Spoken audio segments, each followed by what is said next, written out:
Alors dans cette vidéo, on va parler de négociation collective. Alors tout simplement parce que là, on va commencer un module qui concerne les contrats en général, les contrats de biens, les contrats de services. Et donc on a toute une partie négociation. Et bien sûr, dans toutes les entreprises, dans tous les secteurs d'activité, vous avez ce qu'on appelle une négociation collective. Parce que en fait, au sommet de l'État, vous avez ce qu'on appelle le droit du travail. Donc c'est un gros bouquin avec plein de règles sur le travail, sur les temps de pause, sur le temps de travail, sur les conditions de travail. Vous avez vraiment beaucoup de choses. C'est un bouquin qui est vraiment énorme. Et ensuite, en fonction des secteurs, vous pouvez négocier justement avec les différents syndicats, avec les différents représentants du personnel pour justement adapter ce droit du travail au contexte actuel du secteur d'activité ou de l'entreprise. Donc, première chose, il y a ce qu'on appelle la convention collective. Donc, chaque secteur d'activité a une convention collective. Par exemple, il y a la convention collective de la grande distribution alimentaire. Et donc, en fait, vous avez des conventions collectives qui sont mises en place pour adapter le droit du travail à ce secteur d'activité-là. Donc là, on va traiter dans la convention collective l'ensemble de la relation de travail entre le salarié et l'employeur.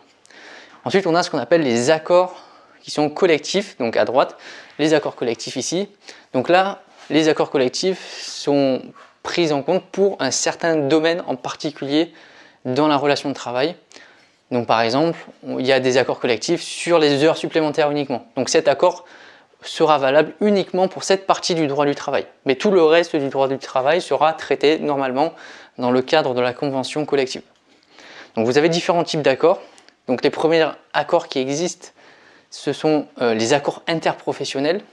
Donc en fait, les accords interprofessionnels ici, ça va concerner justement tous les secteurs d'activité.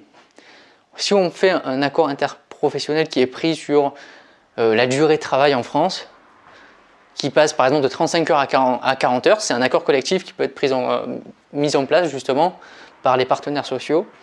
Là, ça va concerner absolument tous les secteurs, la grande distribution alimentaire, le bâtiment, le secteur pharmaceutique par exemple. Donc tout le monde sera concerné par cette durée de travail, si on change cette durée de travail par le biais d'un accord interprofessionnel.